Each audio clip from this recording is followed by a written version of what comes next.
And welcome back here to Live Now from Fox. I'm Andrew Kraft. Live Now look there over Milwaukee, Wisconsin. Well, this was the post on social media that was setting all of this off today in this story. Remember, this was now the second iteration of this message from FBI Director Kash Patel. The first iteration of it, the first post of it, was swiftly deleted, and then about 30 minutes later, this was reposted. Patel saying this: just now, the FBI arrested Judge Hannah Dugan out of Milwaukee, Wisconsin, on charges of obstruction after evidence of Judge Dugan obstructing an immigration arrest operation last week.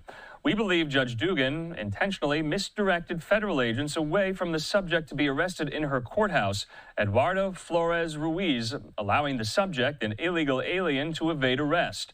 Patel says, thankfully, our agents chased down the perp on foot, and he's been in custody since. But the judge's obstruction created increased danger to the public.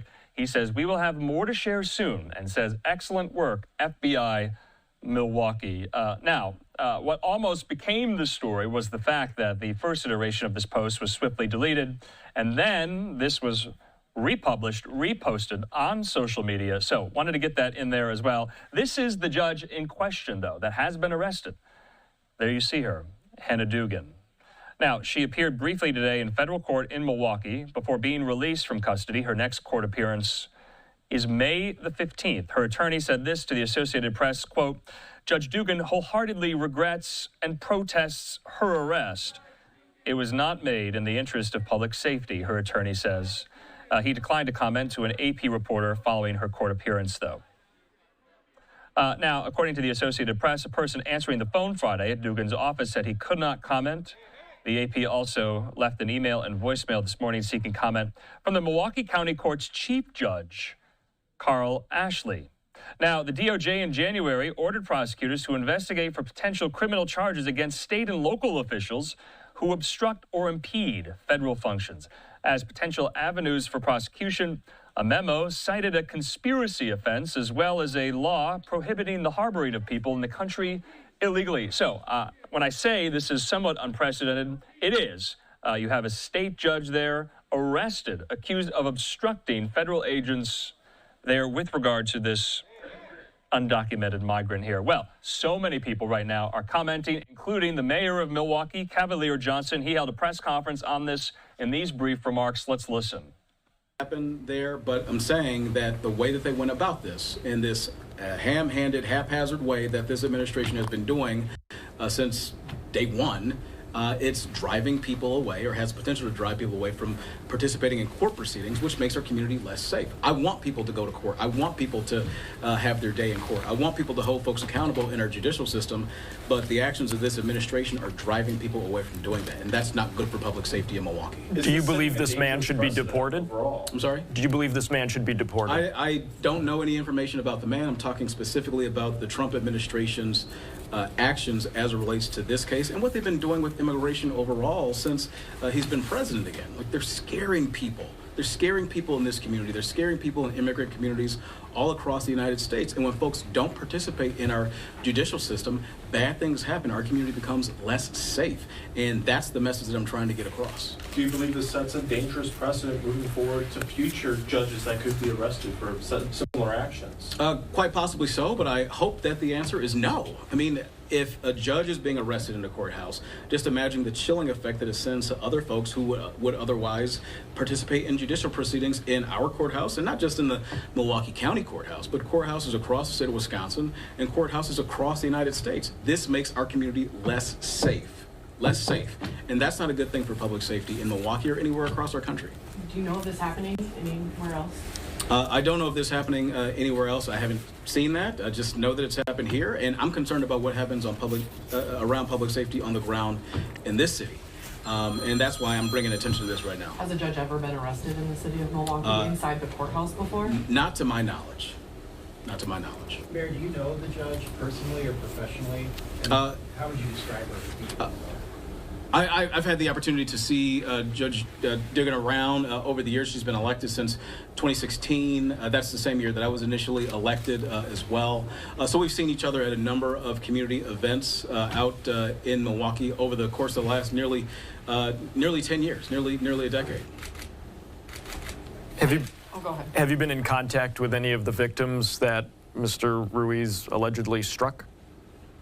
No, I have not been in contact with any victims. My concern, again, here is strictly about the tactics used as it relates to this judge and what ICE has done as it relates to other individuals who've been arrested in the courthouse. It sends a chilling effect to other people who will participate in our judicial process here in Milwaukee. And when folks do not step up, when folks do not participate in the judicial process, that makes our community less safe. That's the message here. The actions of the Trump administration are making our community less safe. That's not a good thing for public safety in Milwaukee, and that's not something that I want to see as mayor. Have you been in touch with the chief judge at the courthouse? I mean, this is so new. No, I haven't had the chance to be in touch with Chief Judge Ashley. I know that he obviously is aware of the situation. A number of people are watching this as well. I know the county executive is. I know that Representative Moore is too. And all of us are going to continue to pay attention to this. I'm concerned about the public safety impacts that it has in the city of Milwaukee. I don't want it to send a chilling effect to people who need to participate in our judicial process here in Milwaukee. We can do one more question. How do you anticipate your office continuing to be involved in this issue moving forward? We'll continue to monitor the situation and raise our voice to what is happening, what's going on here, and sending a clear signal to President Trump and his administration that their actions are causing public safety to be harmed in Milwaukee. If his administration, wants to talk about, public safety, that's great. Let's have that conversation. But these actions right now run completely counterclockwise to what he's trying to do, what he thinks he's trying to do, which is make a safer America. This isn't going to make our community safer at all. This is going to encourage people not to participate in our judicial process, which makes our city and our communities all across this country less safe. Thank you, everybody. Thank you. Thank you. All right, the mayor of Milwaukee there, Cavalier Johnson, with his thoughts, his reaction to the arrest of the judge there, Hannah Dugan. In the meantime, we're hearing reaction from Wisconsin lawmakers, including Democratic Senator Tammy Baldwin, saying this: the president's administration arresting a sitting judge is a gravely serious and drastic move, and it threatens to breach those very separations of power. So that's Tammy Baldwin. We'll be on the lookout for more and more reaction. Attorney General Pam Bondi, though, with this, saying, I can confirm that our FBI agents just arrested Hannah Dugan, a county judge in Milwaukee, for allegedly helping an illegal alien avoid an arrest by ICE. She says no one is above the law. Outside the courthouse, live right now, there in Milwaukee, is one of these protests in support of Dugan. We'll get out to that in just a moment, though. Attorney General Bondi appeared today on America's Newsroom on the Fox News Channel, and here were her first responses and answers posed to her on this story. Let's listen. General Pam Bondi, it's good to talk to you, Pam. Good to talk to you. So let me read a little bit from the criminal complaint here. And Judge Dugan says, despite having been advised of the administrative warrant for the arrest of Flores Ruiz, Judge Dugan then escorted Flores Ruiz and his counsel out of the courtroom through the jury door, which leads to a non-public area of the courthouse. A foot chase ensued. The agents pursued Flores Ruiz for the entire length of the courthouse and ultimately apprehended him. According to this complaint, Judge Dugan was visibly angry that ICE was there to arrest Flores Ruiz, even tried to kick the deportation agents out of the courthouse. Yeah, and to set the stage for you and Sandra, this was truly horrific. This guy was in court being prosecuted by a state prosecutor for domestic violence battery. He had beat up two people, a guy and a girl, beat the guy, hit the guy 30 times, knocked him to the ground, choked him, beat up a woman so badly they both had to go to the hospital. And John, it's so rare for victims to want to cooperate. They wanted to cooperate. They were sitting in the courtroom with the state prosecutor. The judge learns that ICE was outside to get the guy because he had been deported in 2013, came back in our country, commits these crimes, charged with committing these crimes, victims in court. Judge finds out, she goes out in the hallway, screams at the immigration officers. She's furious, visibly shaken, upset, sends them off to talk to the chief judge. She comes back in the courtroom, you're not going to believe this, takes the defendant and the defense attorney back in her chambers, takes them out a private exit and tells them to leave, while a state prosecutor and victims of domestic violence are sitting in the courtroom. Wow. Madam Attorney General, great to have you here, and thanks for coming back on America Report. So we remember these words of Tom Homan, the border czar. This was March 17th, and his message on these judges who apparently are trying to get in the way of this administration's efforts. Listen.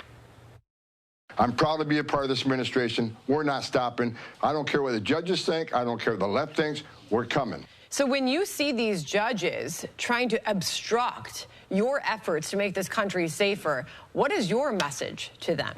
We are going to prosecute you, and we are prosecuting you. I found out about this the day it happened. We could not believe, actually, that a judge really did that. We looked into the facts in great depth. That's her picture up on the screen, Hannah Dugan, who is now in custody. You cannot obstruct a criminal case, and really, shame on her. It was a domestic violence case of all cases, and she's protecting a criminal defendant over victims of crime. In fact, she just had an initial appearance in court. There's also this other case coming out.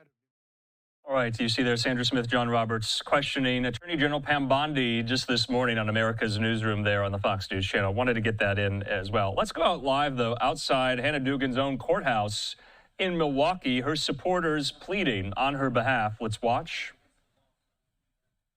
We will not be intimidated. You want to know something else? We ain't going to be silenced either. And we will not let fear take the bench or the streets. Because we believe in a justice system that protects the people, not punishes them. We believe in courthouses that serve the public, not surveil them. And we believe in a Wisconsin where everyone can walk into a courtroom and feel safe, heard, and seen.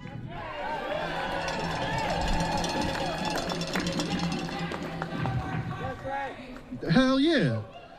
To the community, we see you. To the immigrants afraid to speak up, we stand with you. To the public servants trying to do the right thing, we've got your back. And to anyone who believes in fairness, this fight is yours too.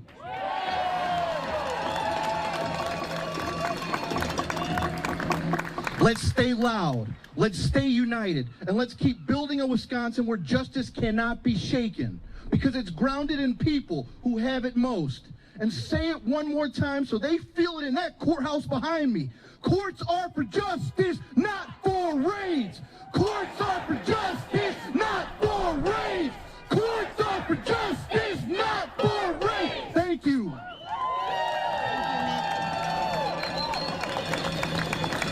I believe Michael Rosen is here now. So Michael Rosen, former president of American Federation Teachers Local 212 at MATC, and economics professor, and former VOSA's board member.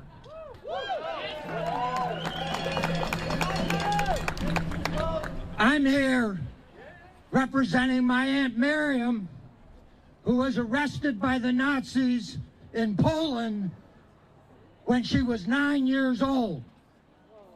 She survived fascism.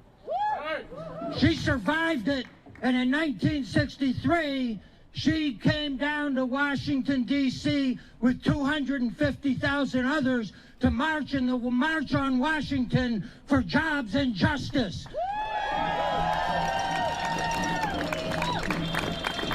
And I'm here representing my Aunt Chicha, who survived Auschwitz. She lost her mother and sister, another sister, but she survived to tell her story. And the story is, we know what fascism looks like. Fascism didn't start with gas chambers. That's right. Fascism started by attacking marginalized groups. Gypsies, gay people, unions. Fascism started by banning books and burning books. What do we say in America today? We see book banning. We see attacks on trans people and gay people. We see attacks on brown people and Muslims. We see attacks, people being deported because they took the right to free speech seriously and spoke out against the attacks on the Palestinian people in Gaza. We will not stand by. Yesterday was Holocaust Remembrance Day. If we are to truly remember the Holocaust and the slogan, never forget means standing up to the Trump administration, standing up for Hannah Dugan, standing up for the immigrants in our country, standing up for the unions in our country, standing up and say, hell no, hands off our democracy.